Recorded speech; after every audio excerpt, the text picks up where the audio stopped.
Good afternoon, it's Jerry County after report for July 5th. Hope everybody had a great 4th of July weekend. For our 4th of July, we headed to Indianapolis for my daughter's softball tournament. Gave me a chance to get a look at how the crops were progressing in southern Illinois and across 74 to Indy. As we headed south towards Bloomington there on 39, as you could see, the further south we went, the more and more fields you could see just starting to tassel. Really good color. Things were looking pretty good that way. Once we got to Bloomington, we took 74 to Indianapolis, and the corn there was a little more uneven. We had some fields that were tasseling, and we had some fields that were quite a ways behind, about chest height or so, but still had really good color. So I think they'll be okay. They'll still have a good yield. Just got planted in there a little bit later. Then on Sunday, our games got canceled, got rained out, which would be the same rain that pretty much caused everything to go down here today.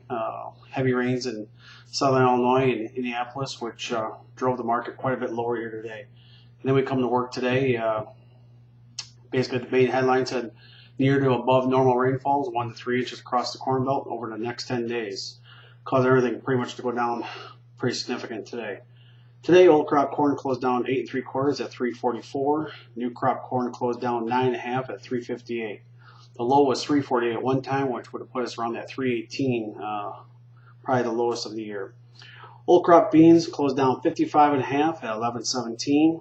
New crop beans closed down 60 1/2 down to 1077 1/4, a low of 1073. So we stayed near the bottom. Fortunately, corn bounced back about 10 cents from their lows.